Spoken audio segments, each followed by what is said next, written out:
imagine, we're talking with a lot of people. We have contacts and partners in numerous jurisdictions in Canada, and we're wrestling with some of these issues. We're also learning a lot about what people are already doing. One of the challenges in this project is merging the two ideas about how we introduce both trauma-informed and gender-informed approaches into our work. And so that's ultimately where we hope to end up at the end of 2 years. In the meantime, though, we're exploring a lot of different issues. We've had a webinar on trauma-informed approaches. We had a second one on gender-informed approaches. And we have a third one on how we introduce gender-informed approaches specifically into treatment settings. So today we're thrilled with our fourth webinar, as I said, to be looking at Indigenous approaches to these issues with all of these speakers that you see here. We've had financial assistance for the project from Health Canada, and we're partnering with, as I said, numerous agencies and national and provincial agencies, as well as the CCSA. And hopefully at the end of this, we'll have some guidance for people in terms of how they might go about improving their programs and their public health messages.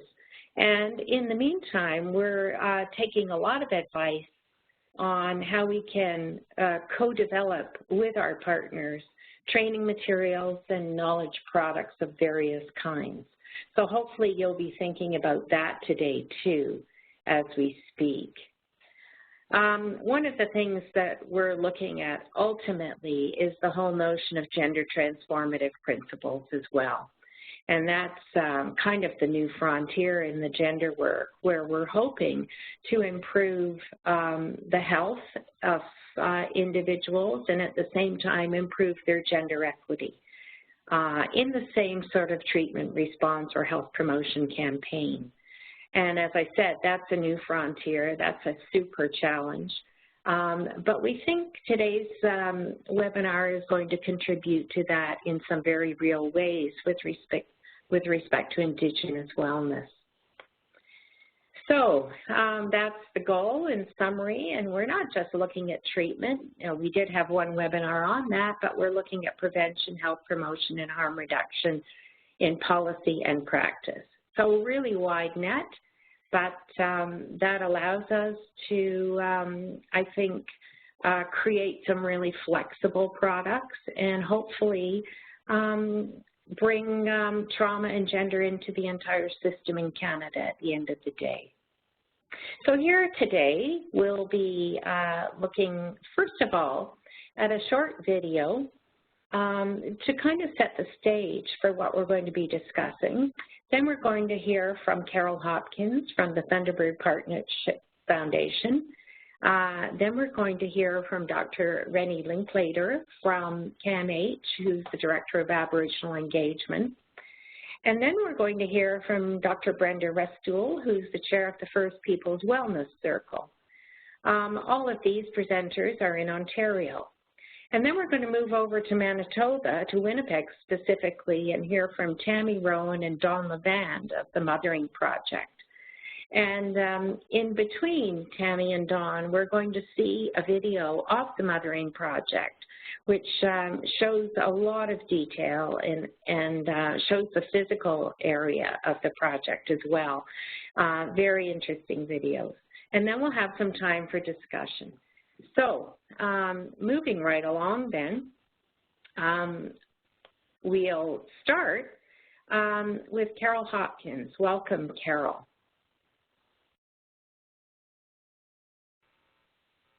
Good afternoon. Well, it's afternoon in Ontario. That's where I'm calling in from. And I'm happy to have been invited to participate. And just trying to get to my slide. There we are. So I'm the Executive Director of the Thunderbird Partnership Foundation, and our mandate is to support First Nations in promoting mental wellness by addressing substance use and and mental health issues from a strength-based and culture-based approach. And so we've had lots of conversation in Canada across First Nations and what we call regions across Canada about what is wellness and how do we understand wellness in a context that is appropriate to First Nations communities and in relationship to the governments that they typically work with, so Health Canada, provincial, territorial governments and organizations that they may have partnerships with, and then also in the context of the social determinants of health.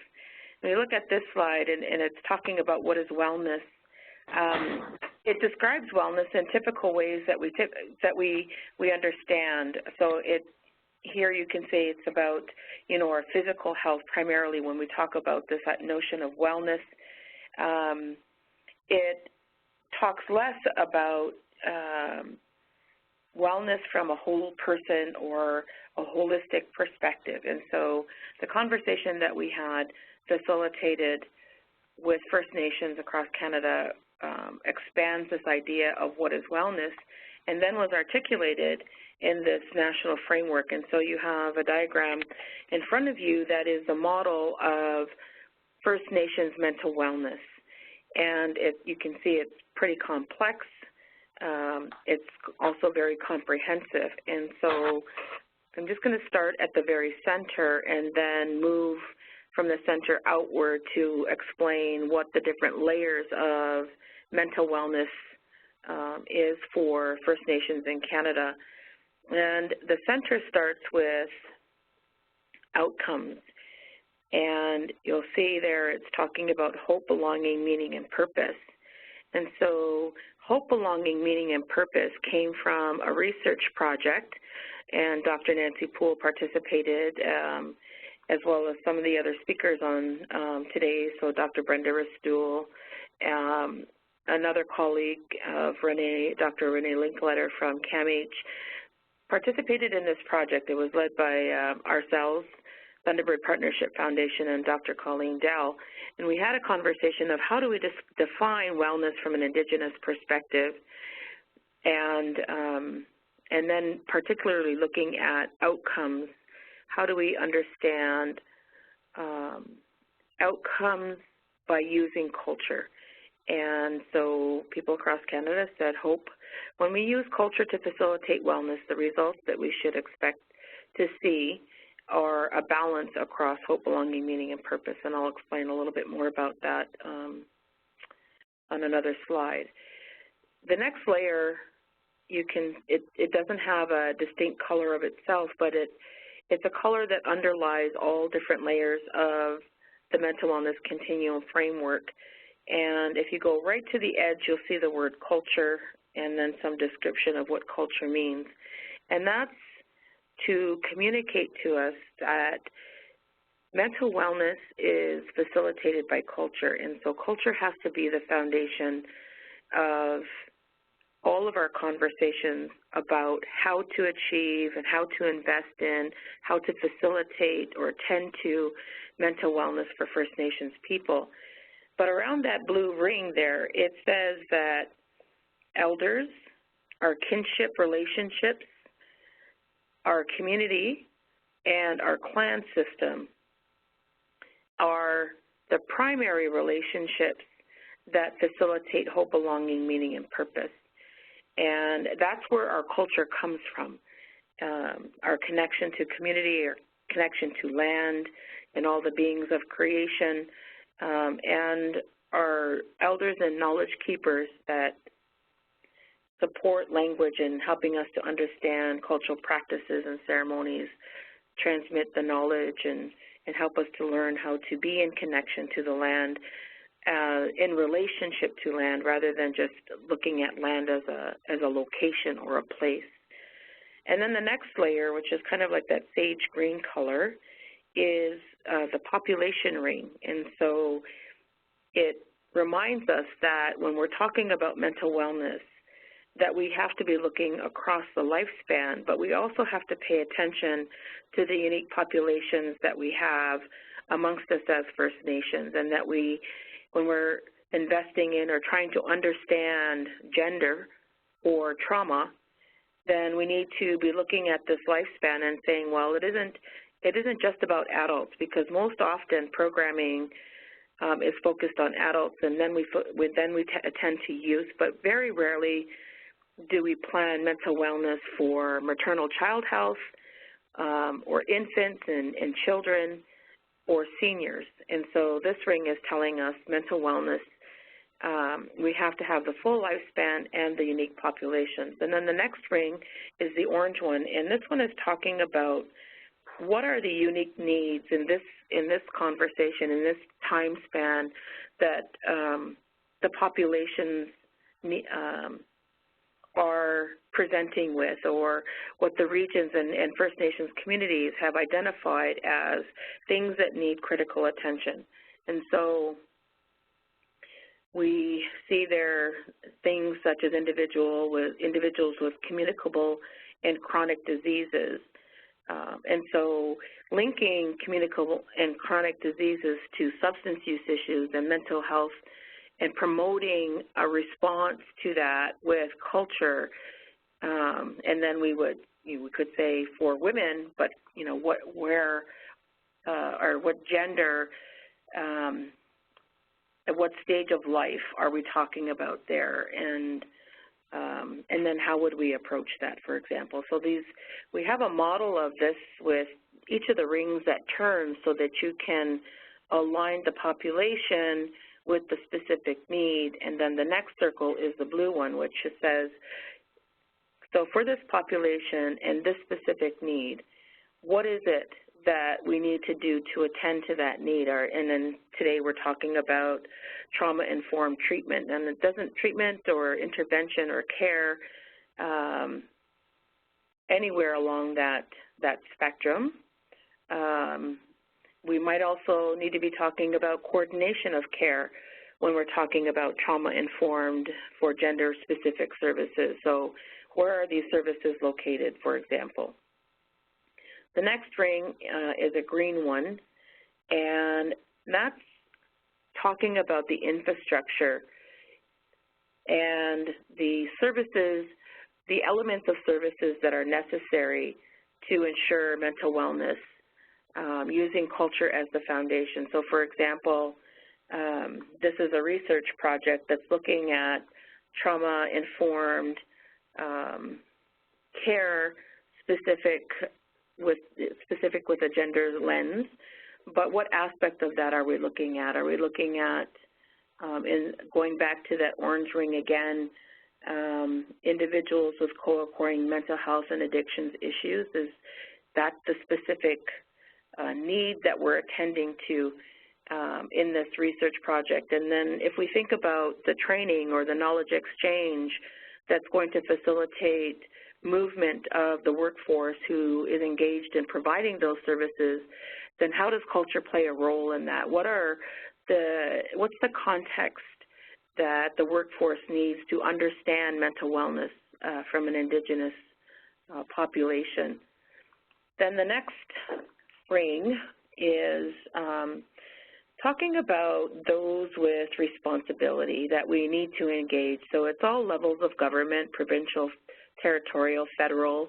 We need to participate and engage partners of NGOs, the other regional entities, First Nations themselves, the community, and then private industry, and looking for lots of partnership to bring the conversation together in collaboration so that we can expand and have more resources to reach a broader audience. And then finally, not quite sure, that's like a lighter orange or a orangey gold color, where you see lands and resources, urban and rural, language, heritage, and culture. These are the social determinants of health. And so specifically when we're thinking about trauma from a gender lens, then we need to be thinking about it isn't just a health issue, it's not just a social service issue, but what are all of the pathways or risk factors or partners that can participate in the conversation and lend something to creating change. And again, from culture as the foundation, we would say that trauma-informed services with a gender-specific lens. What do we know about that in terms of First Nations culture?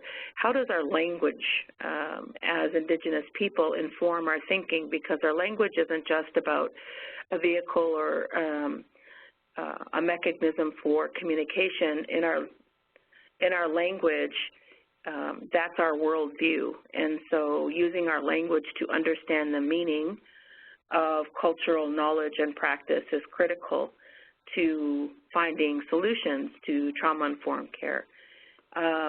So an example of that would be in our creation stories as Indigenous people. Every culture of Indigenous populations across Canada have a story of creation, and we talk about that as the foundation for our evidence.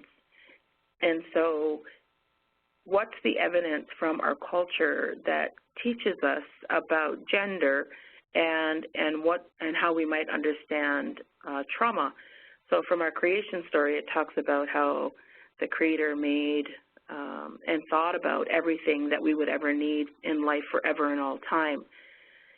So that statement in itself challenges us to think about this notion of traditional, the use of the word traditional, because traditional sometimes locates us or anchors us to a time different than the present and leads us to think perhaps those practices are old, or they might be lost, or they're not accessible. And so just a simple word like that can shift our thinking.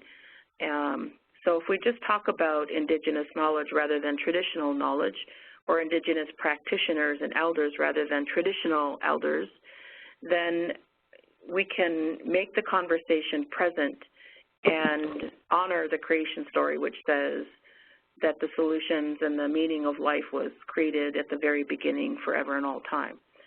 And then finally, the next ring is talking about the key themes of the mental wellness continuum framework.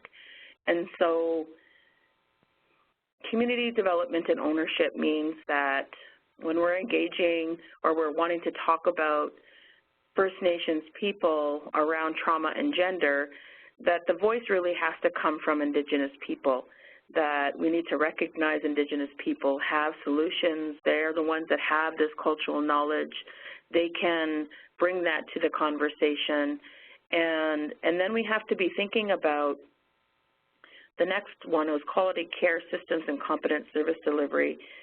If we're going to be collaborating with partners and we're using culture as the foundation and that knowledge is coming from communities, then what's the competency required to facilitate that bringing together or adding or collaborating or integrating knowledge, understanding that there's two worldviews, there's different forms of evidence, different ways of knowledge development that can inform how we think about gender and how we think about trauma. And so these themes help us to facilitate the implementation and putting action to using the First Nations Mental Wellness Continuum framework in our different activities. So this slide is talking a little bit more about the hope, belonging, meaning, and purpose. And so this was developed through a project that we were funded through CIHR, and you'll see in the corner there we partnered with the University of Saskatchewan, Dr. Colleen Dell, the AFN, and CAMH, and the conversation was grounded in a network of First Nations residential treatment services across the country, and we facilitated the research through a two-eyed seeing approach. And so we had a team of folks who were looking at the literature, trying to understand from Indigenous populations across the world, how have they used culture and how have they measured the impact of culture in addressing substance use, mental health issues. And we then also, alongside the literature review, which was a scoping review, we had a conversation, which we called an environmental scan, where we talked to Indigenous knowledge keepers from across the country and asked them, what is a whole and healthy person, and how do you use culture to facilitate that whole and healthy person, and if you use culture, then what are the outcomes? And so this is the framework that summarizes that conversation. And so on the outside ring are the outcomes of hope, belonging, meaning, and purpose. On the inside are the indicators that get us to hope, belonging, meaning, and purpose, and there's 13 of them. I won't go into explaining them all today, but we have more information about that on our website. And so if we want to facilitate wellness for Indigenous populations, then it's going to require that we change the way that we think, examine the way that we think about meeting the needs of First Nations people. And typically, we approach the conversation from an examination of the deficits. In this case, we're talking about intergenerational trauma. We're trying to understand that in the context of a gender lens. But if the conversation just stops at examining the deficits, then we never get to understand the strengths that exist at the same time that there might be challenges. And so the framework is saying, don't just look at Indigenous people from deficits and the problems, invest in also understanding what are the strengths, and that's why we're talking about culture as the foundation, because that's wherein the strengths are. And then this idea that if we don't see evidence in the same way that we're typically used to seeing evidence, then we can't, it may lead us to the conclusion that, well, those practices are not evidence-based. That leads to a whole host of other issues for First Nations people. So if we have that kind of conversation, then it can lead us to a form of racism where we're, judging, which knowledge system is valid or not. And so we're saying in the Mental Wellness Continuum framework that we have to move from this place of understanding or thinking that Indigenous worldview and values are absent of evidence to an understanding that Indigenous knowledge sets a foundation for evidence. And earlier I gave the example of creation stories. And moving from figuring out solutions, so what's the solution for trauma, women with trauma, or looking at trauma from a gender lens, and typically those solutions are designed to meet the needs of individuals rather than thinking about, if we're attending to the individual, how does that individual cope within the context of family and community or in the context of those social determinants of health. So we have to expand our thinking as we're thinking about solutions or inputs for individuals to outcomes for families and communities. And then the uncoordinated and fragmented services, the silos that are facilitated by different funding mechanisms or jurisdictions, to looking at integrated models and really working from that social determinants of health lens that brings folks together in the conversation. And here we are, just trying to see how to move my slides again.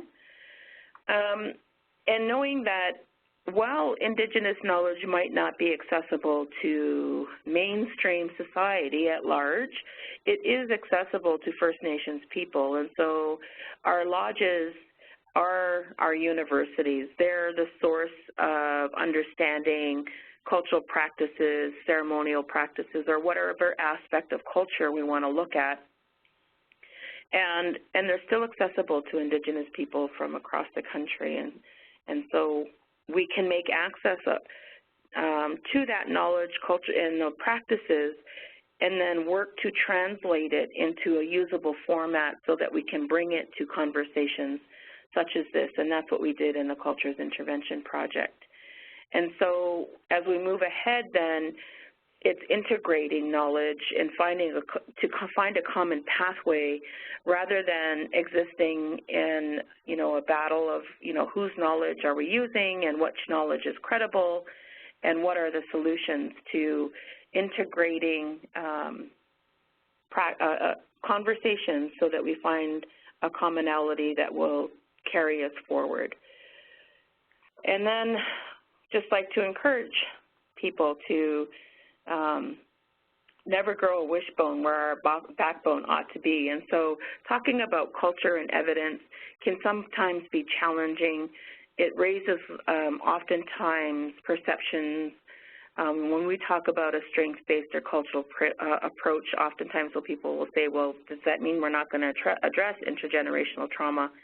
And that's not what we're saying. We're saying expand our thinking and move it forward so that we're inclusive of the strengths and culture, and then work together to do something about that. So I think that's it for me. Thank you. Well, thank you, Carol. That was a great introduction. And we're just going to take a second while we set up our video. The first video is 90 seconds long before Dr. Linklater speaks. But while that's happening, I just wanted to say, Carol, that was such a great overview, and I really liked your raising the whole issue of two-eyed seeing and the challenges in merging different forms of evidence like that. Nancy, I'm not sure if there are any questions or comments at this point before we start the video. No, just a lot of appreciation coming in, Carol, for that amazing grounding and putting us in this place of understanding where we're beginning and thinking through Indigenous approaches. So, just absolutely wonderful to hear you, and it took me back to some of those amazing discussions we had in the Culture as Intervention project. And I really encourage people to have a look on Carol's website and on Colleen Dell's website to see more of the work and underlying documents that we were created in that process. Lots of helpful things like the definition of wellness formatted a bit differently, et cetera, than you presented today. So really a pleasure, Carol. Yeah, excellent. Thank you, Nancy. This video is called Mind Chatter. It's 90 seconds long. It's produced by CAMH, the Center for Addiction and Mental Health. And after it's over, we're going to move right into Dr. Renee Linkletter's presentation. And she, too, is with the Center for Addiction and Mental Health. So let's have the video, please.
Great, thank you. Rennie, you're on now.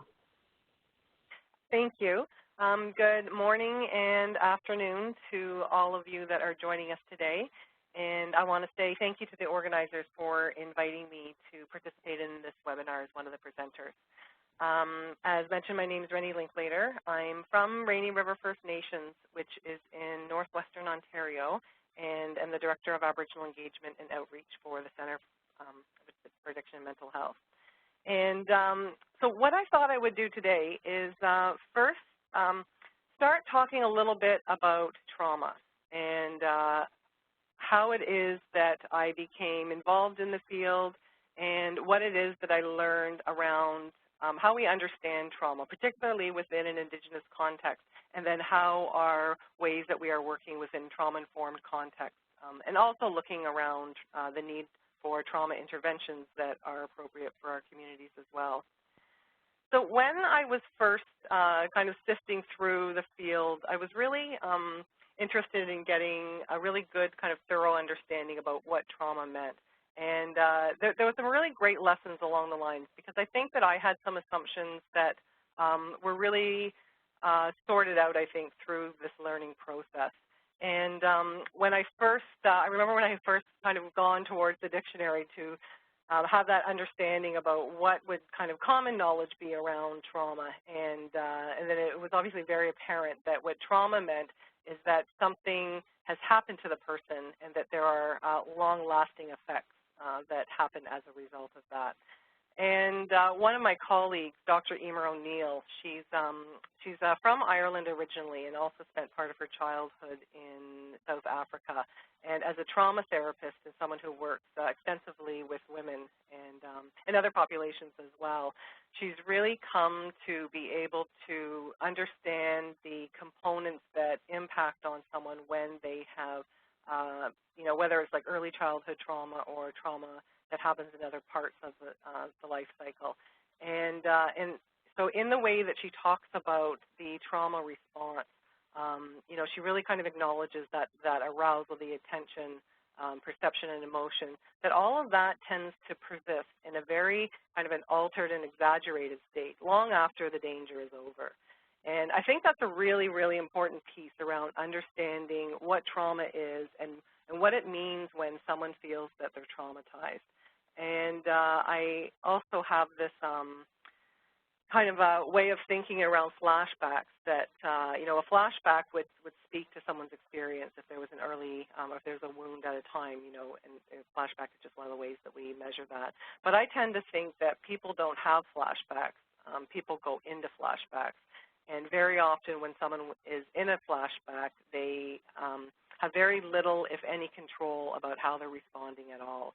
And so I think about that when Dr. O'Neill talks about those integrated components and how they really become kind of fractured within that sense. And I have also understood that people respond differently to different situations. And it's important not to make the assumption that everybody has encountered a traumatic experience, or that, you know, like different people respond differently to different situations. So one person might feel traumatized by an event, whereas, you know, the next person may experience a similar event but not be traumatized in that at all. And I think that's why it becomes really important that we start to better understand what resiliency is and how to develop resiliency and kind of build someone's strengths and draw on whatever it is, their gifts and their natural ways of coping that are helpful. And Dr. Bonnie Burstow, who was one of my professors at the University of Toronto, really taught me a lot around the work of the anti-psychiatry movement. And in her work, she was very clear to point out that trauma is not a disorder, you know, but it's the reaction to a wound. And I think when we think about the DSM and you know, the criteria that is listed around post-traumatic stress disorder and then the other disorders that appear in the manual, we can kind of understand that the post-traumatic stress disorder is the only disorder that implies that something has actually happened to the person that is creating this problem. And so Dr. Burstow really argues that, with that information, that trauma is not a disorder. It's not an illness in that way, but it's the reaction. And so when we talk about treating trauma and working with trauma, those are really important pieces to better understand. And I felt that it was really important to start understanding how do we see this from an Indigenous perspective. And so within Indigenous context, I looked to two Native American people who were actually trained, they're trained psychologists, and so they're licensed psychologists and have practiced within that field. But they also really draw on Indigenous knowledges throughout their work. And in some ways, they've had to shift some of their work because they felt that as they were working with Indigenous people, that they needed to have frameworks that not only that they better understood, but more described the context of the situation. And so Dr. Eduardo Duran has really done a lot of work, important work around helping us understand that these injuries and some of these traumatic events, particularly when they've come out of colonization, are really wounds, and they're really wounds to our soul. And so some of his writing is very helpful in understanding some of the strategies and some of the ways that we can work with our people and help them unpack what some of that, that spiritual injury, the soul sicknesses that they're experiencing. And one of the things that he really helps us to really understand is that once someone's has been very injured at that soul level, at the core of their light, the core of their spirit, and when it starts to impact them so intensely that what happens is that he would describe it as all their view or all the emerging mythology kind of reflect that view. And so for myself, I would understand that someone may be looking, watching life through a trauma lens, in that there are other things that may be impacting on what they're seeing and how they're seeing and how they're experiencing the world. And then moving on to some of the work that Dr. Maria Yellowhorse Braveheart has done around historical trauma. And this was very interesting how she came along this. Now, historical trauma, when she picked up the theory, was not new, but it was fairly limited in the way that it was structured. And so as she was practicing as a psychologist and using post-traumatic stress disorder as a diagnosis, she really felt that that didn't necessarily fit. That wasn't necessarily the most appropriate diagnosis for the clients that she was seeing. And this is a very common view that's held by many different Indigenous healthcare practitioners that I've talked with. And so Maria then looked to complex trauma because she felt that in theory, which was developed by Linda Herman, was a way of understanding that, the post-traumatic stress disorder, which really just kind of speaks to one incident, a rape, a car accident, kind of a single incident traumatic event, whereas complex trauma was a little bit closer in being able to better describe what some of the trauma that some of the Indigenous clients that she was seeing. However, she felt that it was really missing that historical piece. And I think that when we talk about the impacts of colonization, how that impacted many people from, individuals to our systems, our structure, our culture, and, our general ways of being within community life. She really felt that that was a really important piece around our traumatic experience, so it needed to be built in somewhere. So she's really brought forward and expanded on the concept around historical trauma, and I think that one of the reasons why it's picked up in our communities is that we've come to really understand how we've been impacted by the pervasiveness around the multi-generational trauma and how it kind of continues to be recycled and reinvented within our communities in different ways. And the danger of some of this is that when people or members of a community have experienced trauma, if the trauma isn't addressed, then what inevitably begins to happen is that it becomes recycled and reinvented.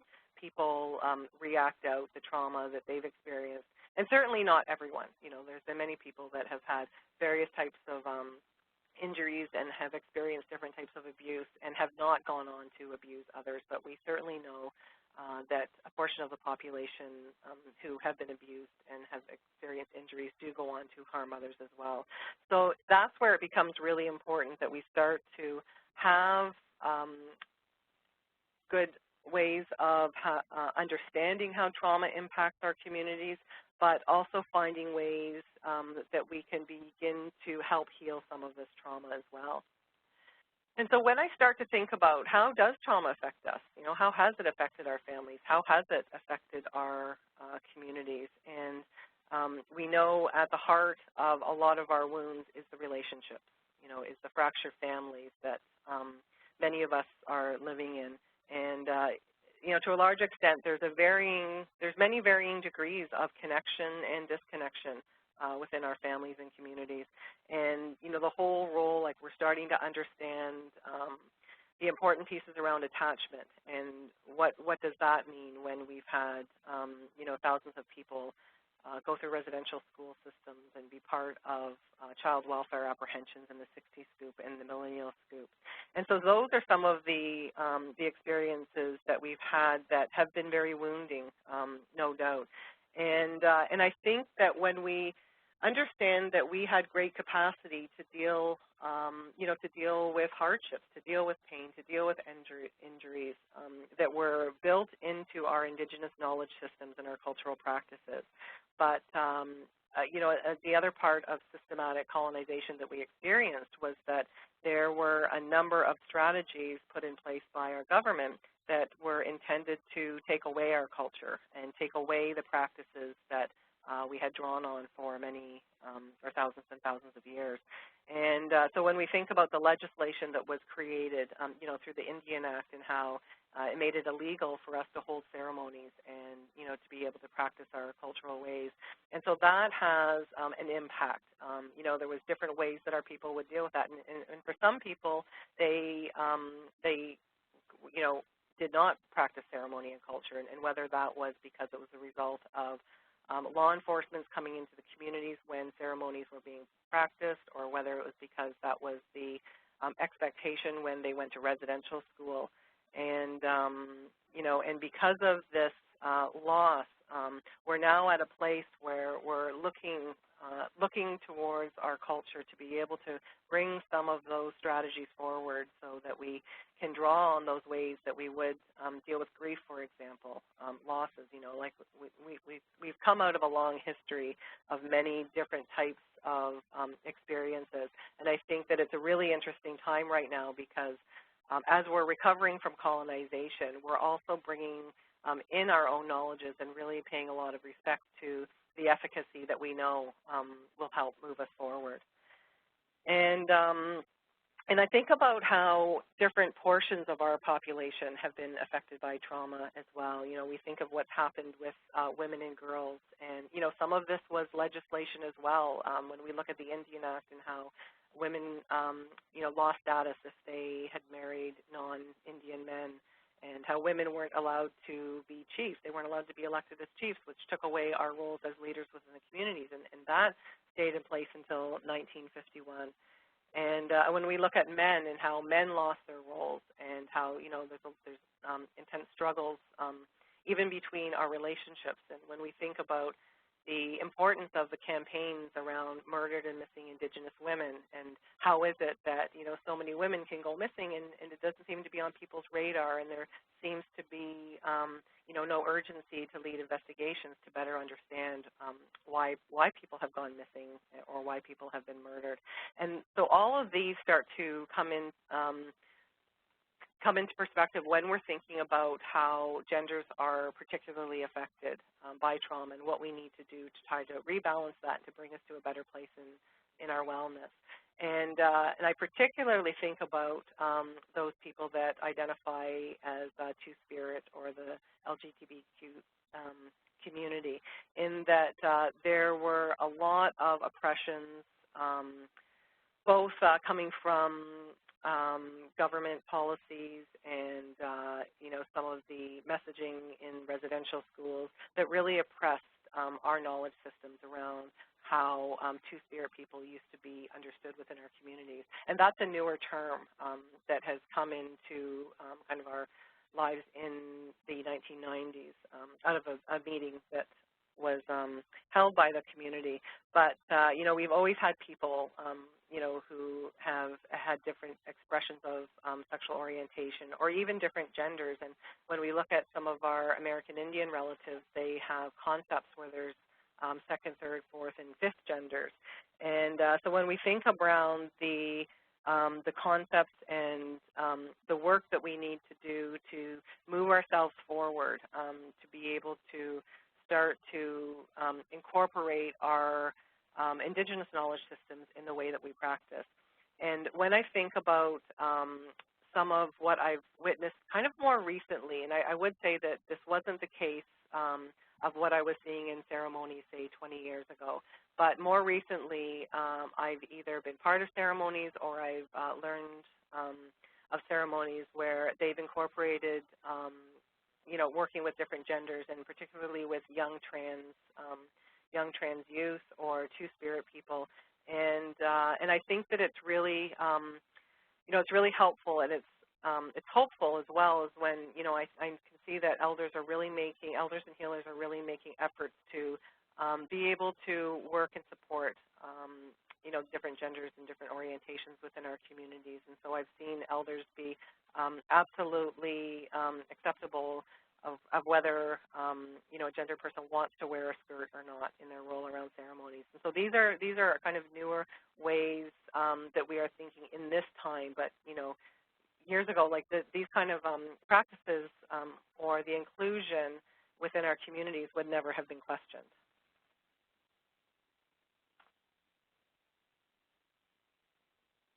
So moving forward, when we talk about the whole kind of impacts around trauma and finding that route towards wellness, like Carol, I myself really believe that culture needs to be the foundation. And the image up on the screen right now is, this is known as Bighorn Medicine Wheel, which is in Wyoming. And this is a very, very sacred site. Many different nations would come and leave offerings here and do ceremonies here. And if you can see around the top edge of the photograph, you'll see the fence there. So you'll see that it is quite a large site. And it's interesting because it was actually anthropologists in the early 1900s that came across this and coined it a medicine wheel. And I remember when I had gone home one summer and I was talking to one of my uncles, who's passed on now, Gordon Nelson from Roseau River. I was really excited about what I had found, and when I showed him the underneath of my drum, it matched this exactly, because I had made a women's drum and it had 28 sinew strands holding it together. And my uncle just kind of looked at me, and he was always really good at reminding me around my knowledges and how I was trying to sort things out. But he said, you know, these aren't medicine wheels. And he said, what these are is these tell our stories of the universe. And he was correct, actually, because that was one of the other things that the anthropologists realized, is that that this lined up with the solstice really well. And, you know, so there was mathematical calculations, and those stories of the universe actually were held in this. And so I bring this forward to acknowledge the Indigenous knowledge that we do have and continue to draw on, even within current contexts. So this is an example of a medicine wheel that I had put together to better understand how it is that people experience injury, but also that route towards healing. You know, so first someone would experience the injury, they would then experience the pain, then the trauma response would kick in, and then that next crux there is moving into that next area would actually depend on what type of injury they've experienced. And so with traumatic injuries, we often know that we need an intervention. Not always, right? But many times if someone feels really stuck and unable to relieve some of the symptoms and experiences that they're experiencing, we would need an intervention. But if it's sometimes some physical injury, we may not. You know, if I fall down on the sidewalk, scrape my leg, if I do nothing, it's going to scab over and begin to heal up. And that's just the natural way of being of our bodies. And the next medicine wheel that I would often use when I was working directly with clients was this medicine wheel, and it was put together very purposefully based on the ways that our beings are created. And so I would often work with clients and create a wellness wheel, and we would come up with our plan about what the client was going to focus on over the next while. And this is decolonizing trauma work. So this was it was actually originally my PhD thesis, which I kind of shape-shifted into a book. And so what I did in this process is I worked with 11 healthcare practitioners, Indigenous healthcare practitioners, to better understand how it is that they worked with our people and worked with our communities. And I really wanted to bring through that voice that would articulate that our cultural strategies are the ones that are most effective. And so we would talk a lot about our worldviews, how it was they developed their practices, what Indigenous approaches to wellness and how they understood wellness, as well as how they understood holistic health and how they would work with someone on an individual level or even a community level. And there was a big section on critiquing psychiatry as well. And for me, this was a really important piece because I had been reading a lot of literature around this kind of trauma content, and it was starting to bother me that I was reading particularly things that were produced south, like in the United States, south of the border, that would imply that the vast majority of American Indians had post-traumatic stress disorder. So I was having challenges with that language because I felt that it was really pathological, and it was really kind of putting us in a place where we were going to be assessed and then diagnosed with a mental illness because, of course, PTSD exists in the DSM, so it does fit within that category. And I thought that there was something not helpful at all in that we've come through this route of colonization. We're struggling still and making great strides in other areas around the health and well-being of our communities.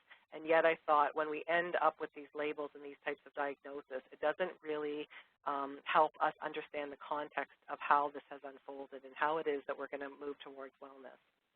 And so I really wanted to bring that conversation out and start to join that critique of psychiatry. And so it was a really important conversation to have in terms of understanding if these practitioners were using diagnosis. If they were, was it helpful? Was it not helpful? And a lot of really good conversation came out of that part of the discussion.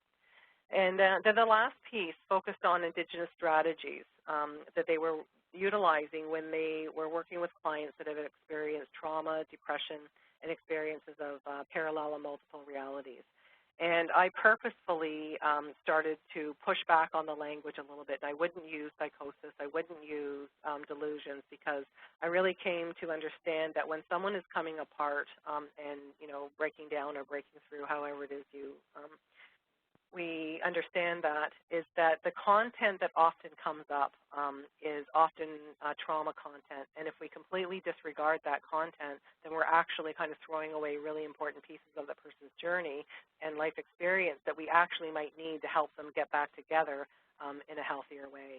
So I really wanted to create some space to have some other ways of thinking around that. And some of the themes that came up through the discussion are on this slide right now. And just in the interest of time, I'm not going to go through them all. But I will mention that one of the things that I felt was really quite unique around understanding wellness was that notion about being in creation and about being all that the Creator has meant for us to be. And I often think about that if we're not able to be all that the Creator meant for us to be, then what do we need to do to fully utilize our skills and our strengths? And I think that when we think about how we bring in Indigenous knowledges and Indigenous ways of helping and healing become really helpful in moving that conversation forward in a really inclusive way. And finally, I just wanted to show you an image of the traditional swing that Darlene Auger uses. And Darlene she is from Wabasca in Alberta. And she was really great in that she didn't, she really kind of pushed back on the notion of all labels so much that when I asked her what it was that she did, she was very kind of descriptive. And so she called herself a Cree therapist, healer, facilitator, and teacher, and I thought that that was just a really great way. In our language, we would have a way to articulate that, but in English, we tend to have to describe things a little bit more. But I thought that the way that she described working with someone holistically was really important for us to understand. And I know, like, I work in a hospital setting. I'm very up on evidence-based practices, and as Carol mentioned, we have to think very you know, broadly in how we understand evidence, particularly from Indigenous communities as well, because we do have evidence-based practices. But I think about those structured models sometimes. And so for what Darlene really shared was that for her, she said that every individual is so different, and like you can't have a structure and impose it. And she really looks to that individual's issues or their own challenges will notify her and let her know how to work with that person. And so what Darlene does is she brings people into this traditional swing, and this was set up at the Kumik Lodge, which is in the first floor of the Department of Indigenous Affairs in Ottawa. And when I first walked in and looked at that swing, I said, oh, and I said, that reminds me of the swing that my aunt used to make for my son when he was a baby, and she would get a bed sheet and string it from one corner of the room to the next. And she said to me, well, that's what it is. It's a traditional swing. And so she brings people back into themselves and into the core of their spirit to be able to help them move forward towards their journey towards wellness. And so thank you. That was what I had for today. Well, thank you so much, Rennie. That was an amazing presentation in so many ways. I particularly appreciated all the different and concrete examples you gave of the gender-informed pieces as well, with men, women, two-spirited, transgendered individuals, because that is one of the issues that we are trying to address in this project. And I also was so glad to hear you talk about the concept of soul wound. I think that's incredibly important too for our participants today. Nancy, I wonder if there are any pressing questions that you've seen come up. If not, we're going to roll ahead in the interest of time. Yeah, I don't think there's anything pressing. Again, just a lot of appreciation for different points that you've made, Rennie, and hopefully you can read that in the Q&A section, and we'll be sure to send it on to you afterwards. But so many things resonated with people in different ways, so much appreciated. Great, thank you. Thank you. Thank you, Rennie. Thank you, Nancy. I feel so terrible about having to accelerate this because I think this is such a rich opportunity for a long discussion, but unfortunately we only have 30 more minutes and 3 speakers.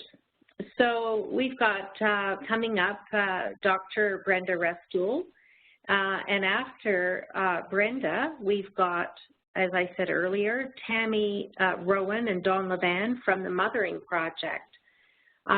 While Brenda's speaking, I'm wondering, Tammy and Dawn, if you want to think about whether or not you'd like to take your time making presentations totally, or if you still want to include the video, and you can just let us know on the chat message. So while you think about that, I'm pleased to introduce Dr. Brenda Restool now for the next 10 or so minutes. And she is the chair of the First Peoples Wellness Circle. It's all yours, Brenda. Please go ahead. Great. Thanks so much. I'm hoping everyone can hear me. I was on mute, so I'm hoping I'm now off of mute. I'm going to maybe expand a little bit on some of the discussion that Carol had at the beginning of the presentation, talking about the First Nations Mental Wellness Continuum Framework. As the chair of the First Peoples Wellness Circle, I'm working collaboratively and jointly with the Thunderbird Partnership Foundation, the Assembly of First Nations, and First Nations and Inuit Health Branch on the implementation of the First Nation Mental Wellness Continuum Framework. The First Peoples Wellness Circle is in partnership with Thunderbird, and so similar to Thunderbird, we are also a national Indigenous organization intending to support Indigenous communities and workers in mental wellness, and so this is one of our key projects that we work on. I'm sitting here in northeastern Ontario.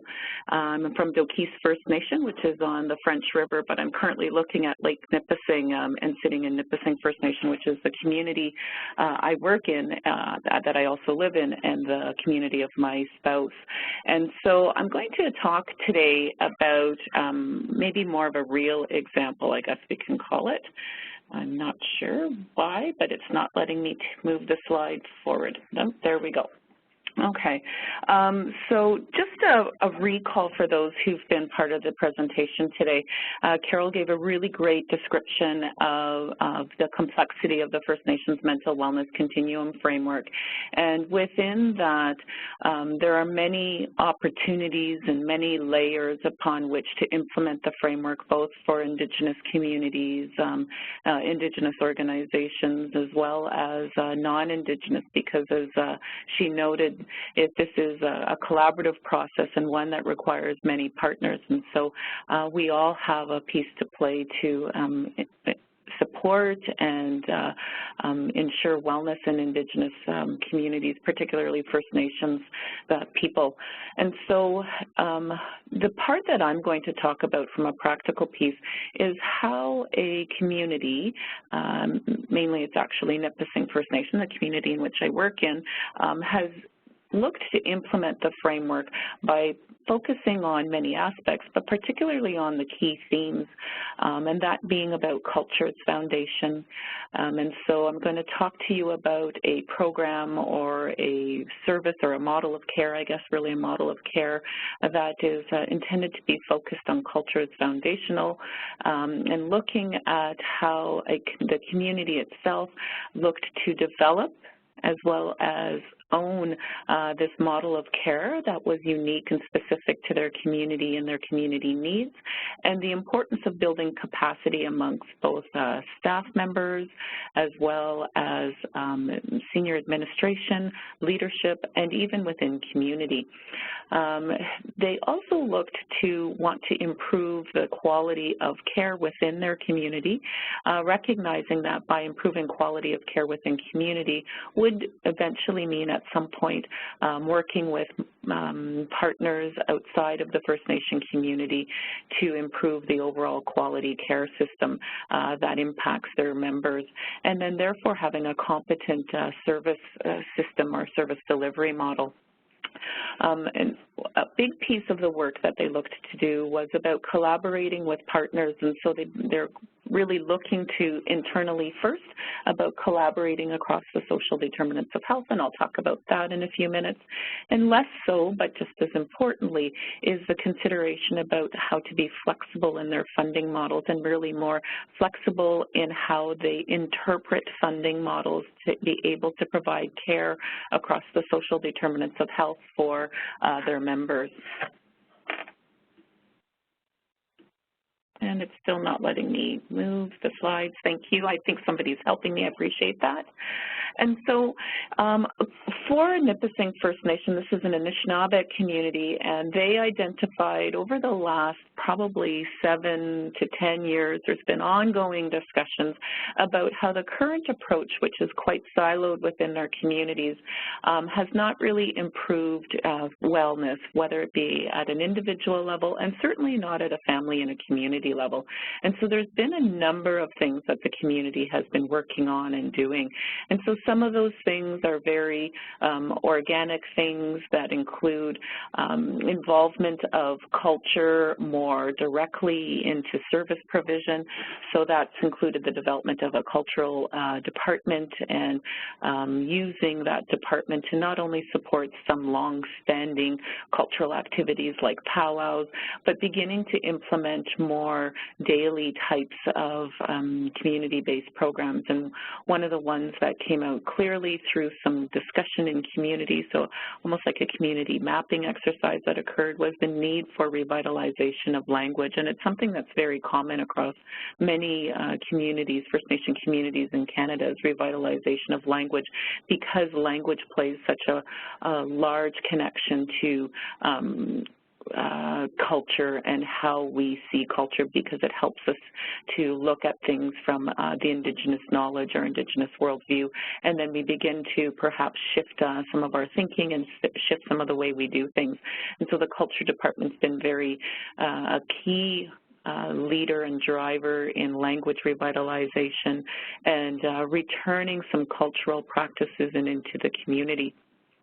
But in that same time, there was a number of different community events that occurred that recognized that people were not being served as well as they could. And so sometimes those were large community incidents or events that recognized wellness wasn't happening. So ongoing issues with addictions or substance use continued to be an issue in the community. Concerns about family violence, high involvement in child welfare systems. So those kinds of things recognized that the care system wasn't meeting all of the needs across the population, and it was important to start thinking about something that was more culturally based, but something that was also more holistic and helpful across the lifespans. And so initially the conversations started talking about case management and helping individuals who they felt perhaps needed additional supports. But they recognized that case management was a system that really wasn't very comfortable for communities, because it really came from a non-Indigenous worldview about getting people linked to services and bringing them to other services as opposed to helping them within community. And so there was a lot of dialogue and discussion about how do we work within community to support people. And so they really identified a need to improve the internal systems to address those folks that they might have seen as maybe being vulnerable, so having high or complex needs, or perhaps were considered hard to serve. And these vulnerable folks, because community is small, we know who they are. We know they're either struggling with issues, whether it be addictions, poverty, child welfare, family violence, mental illness, and those sorts of things. And so sometimes they're not coming out to community-based events that the Culture Department's putting on that, although very inclusive, they may not feel able or ready to do that. And so they are not accessing community-based programming. They're not accessing community systems and support services, and they may not also be accessing any external services, and we're only finding out about them when they're in some types of crisis, which perhaps gets them to hospital or finds them homeless or those sorts of things. And so they began the discussion about defining something that was far more culturally defined, and so they kind of landed on what I'll call a service integration model of care. And the service integration model of care was really about working across a group of programs or services within the community, but basing it from culture. And I'm going to ask to change the slide again because it doesn't like me. And so they came up with and discussed what they talked about as Wiiduk Tadyang. So Wiiduk Tadyang in the Anishinaabe or Ojibwe language. No, back to the next slide, please. There we go. It really means that we take care of one another in our language, and from that point, it really is meant to reflect that return to the original value of community responsibility and taking care of the wellness for all people. We see that in many of our ceremonies around when individuals are feeling, if we have individuals who are ill or not well, that those who are well will take on the responsibility of participating or doing ceremony through prayer, through dancing, and through other means as a way of helping them to reclaim wellness and balance. And so the Wet'suwet'en Tadyang was a reference to that, about that we have a responsibility within our communities. And because many of the service providers are themselves community members, it was an acknowledgement of not only as a community service are we responsible to take care of our members, but that as community members we have a responsibility to take care of our family members, our friends, and our neighbors who we live beside. So we're not only working with them, but we live with them, we eat with them, we participate in celebrations and with them on a daily basis. And so they began to talk about moving towards more of a strengths-based model that really shifts towards outcomes, moving away from outcomes for families to looking at outcomes for families and the community as a whole, and recognizing that if we move to a model where we're looking at people's strengths and supporting people's strengths, that we can move them better towards wellness than always focusing on the deficits and trying to fix the problems, because in fixing problems, we forget that people have skills and strengths, and then we think that we as service providers think we're responsible to fix them, and when we don't have the capacity, the resources, or the skills to do so, we become overwhelmed with them and we may pass them on. So, but if we help them through a strengths-based model, we help them to recognize their own strengths and become responsible for their own wellness, and we become a support, so someone standing beside them instead of someone leading them or taking charge in finding their wellness. And so the model was developed with guidance from a number of people, including elders in our community who have Indigenous knowledge, who are aware of ceremonies, who can recall some past cultural practices that are still alive in our communities, maybe forgotten, maybe not practiced as much. Language keepers who could remind us in language about some of those worldviews and the premises from which we took care of each other. We had political leaders at the table who had an interest in ensuring wellness of the community members. And then we had managers across what I've identified here as the social determinants of health, the Indigenous social determinants of health. And so Nipissing has a number of service provisions. They're a larger community of almost 1,000 living in the community, and they're a very urban-based community. So they have a number of service, and therefore, based on their funding model, various service provisions that they can offer the community. And so they have they call a community services sector group, and this community service sector group is inclusive of health, social services, which includes child welfare, as well as Ontario Works and daycares. Another department included housing, education, employment and training, and culture. So they included all of the managers from each of those groups in the discussion about the development of this model, as well as the senior administration. So we actually had the director of personnel as well as the CEO at the table talking about this, because they recognize the need to support a paradigm shift within the service provision model, as well as mental wellness experts from within the community. So they did a review of the existing services. They actually got feedback from users of the system, particularly those who had made reports that they had poor access to services, or they had poor care, or they actually had poor outcomes. So they really wanted to hear from that population that they were most interested in servicing. Okay, and so it really meant that this model went to look at shifting the paradigm. And one of the things they felt was important around this paradigm shift was ensuring that all staff members had a knowledge of Wet'suwet'en Tadyang. So after the development of Wet'suwet'en Tadyang, looking at what it is, the process for it, some policies, some forms, who takes the lead, how each department is responsible for taking lead, those sorts of things, they wanted to ensure that everybody within not only that community services sector, but all staff within the First Nation were trained on it. And so over 120 staff were actually trained on the model, its intention, its purpose, the scope of services, who it's meant to service, so that it could actually extend beyond what I call the human services departments. And so it included departments like our finance department, our public work department, so those including picking up garbage and recycling and maintaining our roads, to those in the building administration. And we also have a natural resources and fisheries department.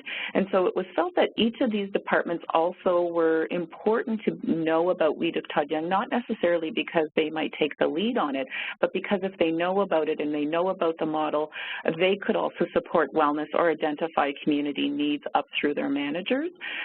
So for example, one of the things we said is when people pick up garbage, if we see that there's a lot of beer bottles out in the recycling bin, we know that addictions might be an issue there. Or if we see that there's hardly any garbage out which may suggest mental illnesses or poverty, that they could highlight and bring that up to their managers and say, we've got a concern about the Smith family over on Doe Trail because we've noticed this consistently. We also wanted natural resources and fisheries to be involved because Nipissing is got a number of commercial fishermen, and in the commercial fisheries department, we know that sometimes individuals are fishing for sustenance and to feed their families, but when they are as commercial fishermen, there's sometimes there's waxes and wanes in terms of the number, their income they have, but also we have some pulse that many people who fish also have addictions issues, and so knowing that if our staff within the natural resources and fisheries department can be aware of challenges of our fishermen, then we can provide services much more quickly to them and their families. And so we really looked to engage managers around this model, and it's been stated by our CEO to all managers within Nipissing First Nation to begin to challenge and shift policies that may exist because of funding criteria, because of internal policies, so that we can better support the wellness of the nation and its members. And so I'm going to give you a case example. This is Jerry, and this is, he's about 55 years old. He has a family history of trauma. It doesn't appear that on either side of his family, both mom and dad are from Nipissing First Nation, that either attended residential school. But residential school is significant here in the community, so a lot of members have attended residential school. There was a significant loss of culture, a very strong influence by the church system. There's lots of stories of the influence of the Indian agent going into the bush when he heard people were practicing ceremonies and getting them arrested and putting them in jail. And looks like I'm back on another one. And so just lots of trauma around colonization, so maybe not residential school particularly, but lots of colonization-based trauma, lots of addictions in the family, started out very much as alcohol addictions, but there's significant substance abuse within the family. We know there's childhood sexual abuse and family violence within this family. And this gentleman is currently unemployed, has been unemployed for quite a number of years, well over 10 to 15 years. He did hold a job at one point in time at a casino, but lost that job due to his addictions and has been living in the community ever since. He himself has a very severe alcohol addiction, and he lives in poverty. In fact, he lives so much in poverty that he's living in what we would describe as a condemned home. It actually has no hydro, it has no heat.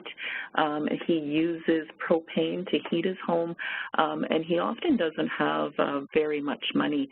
He actually has a chronic illness. He has diabetes, and so we know that he uses his money when he does have it to buy alcohol, so he's not eating well, and it's affecting his diabetes, and he buys more processed foods, which also has an impact on his diabetes, and so he's certainly got a number of challenges. And so a program was started, not necessarily targeting him, but he was definitely one of the recipients of it, where there was an acknowledgement that there was a number of people who were living in poverty on welfare, and that they needed some skills around job skills so that they could perhaps obtain and retain employment.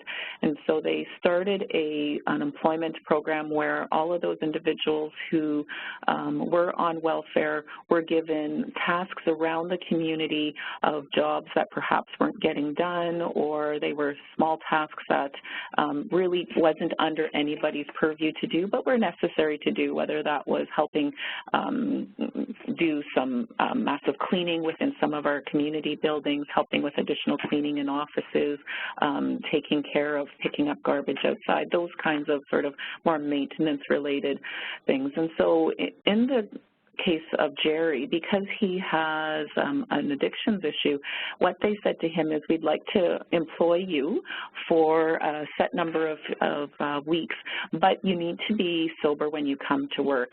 And we know that that can be difficult for you. So what we're going to ask you to do is we're actually going to ask you to come in every day to our Ontario Works Department and report to the manager, who happened to be a cousin of his. And the manager would talk to him each morning, and if he was sober, he was given clearance to go into work for the day. If he showed up at work that day and he wasn't sober, he was sent home, and he was just told, you know, Jerry, today doesn't look like a good day to do some work, and why don't you go home, rest up, and let's try again tomorrow. So really giving no judgment to Jerry and just asking him to come back. And so they found at the beginning he was maybe coming in 1 or 2 days a week, but over the course of about 12 to 16-week period of employment for him, actually I think it was longer, I think it was probably more like 16 to 24 weeks, he went from 1 to 2 days of coming in to be able to work, because the remainder of the days he was inebriated, to actually working a full 5-day work week. And so that became really positive. They noticed that his drinking decreased so that he could actually come to work every day, and they also noticed that his drinking then was relegated to weekends. The other thing they noticed was that he actually took his money and he actually didn't use it to drink. He saved the money. So he saved the money to buy food, but he also saved the money for some other things. He bought, and this might sound a little bit interesting, but he doesn't have a driver's license, so he bought a bike, and he bought a lawnmower, and he bought a skidoo. Why are those important? Well, he doesn't have a license, and it takes probably at least an hour to walk into town. With a bike, he can bike into town much quicker, probably in about 25 minutes, and he could get his groceries and come back. So it gave him more independence to actually go and get the groceries instead of relying on other people. And it also gave him a means of transportation to get around. And the lawnmower became important over time because he started to use that as a business to cut grass. And so that has continued to be something important for him. And so they were pretty impressed with him that he actually saved his money and did those things with it.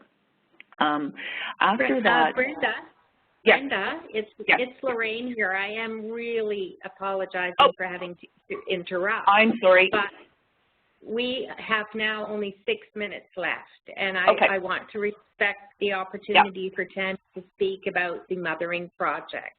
So thank you so much for that amazing description, actually, of an all-of-community approach. I really appreciate it. No problem. Tammy, is there a way to put Tammy's slides up? Thank you very much. This is about the Mothering Project, and Tammy Rowan is going to use the remaining time to talk a little bit about the project in Winnipeg and to give you the link to YouTube video or to begin to play it. If you have the time to stay on after 1:30, that would be another way to see it. So, Tammy, you're on, and my apologies for your shortness of time.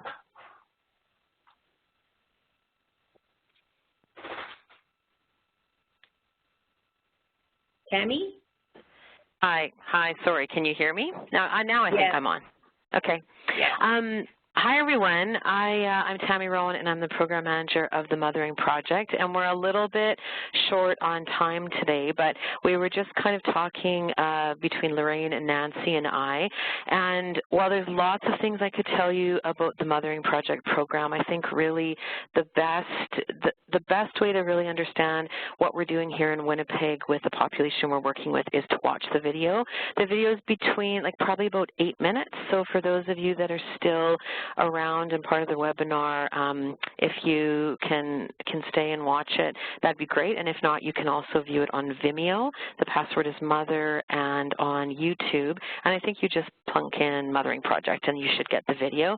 But really what I just wanted to say, being a part of the webinar, that everything that Carol Hopkins has talked about and Dr. Renee Linklater and Dr. Brenda Restool is really, it resonates with me as far as I think from what they're all saying is that we're putting a lot of the pieces they're talking about into practice in a program, working with women who are using substances who are early parenting or pregnant. So what I really took away from Carol when she was speaking was culture as wellness, culture as healing, and culture as intervention. And what I took away from Renee when she was speaking that resonates with our program for me is when she quoted Darlene Auger and said, the individual's issues or challenges will notify me or tell me how I should work with a person. And our spirit name at the Mothering Project is Manitui Kwe Kagi Kwe, which roughly translated means that women carry all the teachings that they need within themselves, and sometimes they just need a little bit of help to get there. So we walk with women, and they let us know what they need. And sometimes we have to really pay attention because they're not really verbalizing what they need, but we always take their lead from them. And then Dr. Brenda Restool was talking about taking care of one another and strength-based approaches. And our two sayings around here every single day, multiple times a day, are we're better together and nothing about us without us. So including participants in informing programming and having an advisory council that informs programming, and that culture is really at the center of everything that we're doing. And we're better together as a team, we're better together, including our participants and all those pieces. And I would really love it if you watched our video. So, Doug, if you could play that, I think that ties all those pieces in together.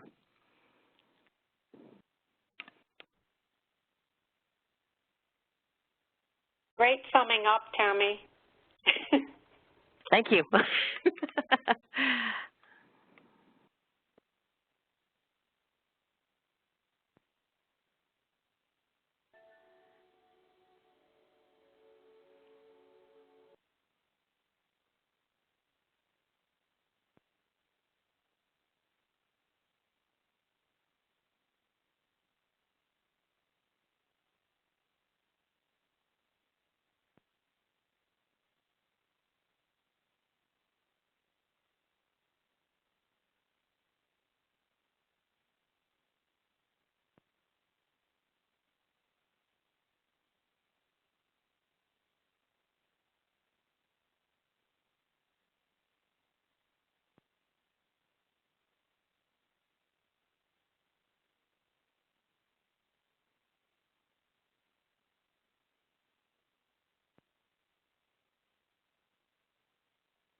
So thank you, everybody who was still, oh, sorry, I just have to turn my mute off on my. No, you're on. So, Tammy, thank you so much. That video says so much. And Brenda, too, you know, your explanation of how, you know, trauma-informed and social determinants of health and wellness and trauma, all the culturally safe, all those things woven together. I think both of you have really given us some a lot of inspiration about the practice side of it, and much, much appreciated. Amazing video, Tammy. Thank you so much. Thank you. And to everyone who hung in, even a bit over time, and I just think the presentations were amazing and lots of food for thought, and so I'm glad that it is recorded and you will be able to view it from the Center of Excellence's website, because I know many of us will want to go back and think about the wisdom that's been shared today. So thanks, Carol, Rennie, Brenda, and Tammy for your amazing work, and bye for now. Thank you. Bye-bye. Thanks. Bye-bye.